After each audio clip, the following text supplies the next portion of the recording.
Linear equation in one variable and two variables. ठीक आहे. आता फॉर एक्झाम्पल तुझ्या मनात एक व्हॅल्यू धर एक्स धरलीस. ठीक आहे. अजून एक व्हॅल्यू धर वाय. ठीक आहे. आता दोघांचं ॲडिशन किती येते मला सांग. 15. ओके. आता दोघांचं सबस्ट्रॅक्शन किती येते मला सांग. 5. ओके. आता बघ तू एक्स किती धरलेस वाय किती धरलेस मला माहीत नाही. ओके. आपण ते व्हॅल्यूज समजले एक्स अँड वाय. आता हे दोन इक्वेशन्स मला मिळाले. So what I will be doing I will be adding both the equation. मग हे काय झालं correct. X plus x is 2x and 15 plus 5 is 20. So x is equal to 20/2 means x is equal to 10. म्हणजे तुझी first value 10 होती का. बरोबर आहे.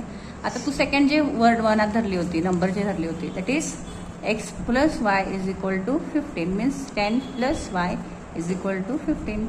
y is equal to 15 minus 10. y is equal to 5. बरोबर आहे. तू दोन्ही जे व्हॅल्यूज धरली होती मनात. बरोबर.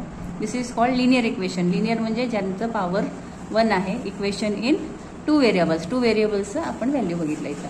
ठीक आहे. समजतंय. आता समजा बंद कर. आता समज तू एक मनात व्हॅल्यू धर एक्स कितीतरी धरलीस. आता त्याच्यामध्ये 5 ॲड केल्यावर किती येते 30. ठीक आहे. आता मला माहित नाही I don't know the value of x पण त्याच्यामध्ये 5 ॲड केल्यावर 30 होणार. मग x is equal to 30 minus 5. So x is 25. This is the value of x. तू मनात धरलेलं व्हॅल्यू हेच आहे. So this is called linear equation with one variable. येतं लक्षात.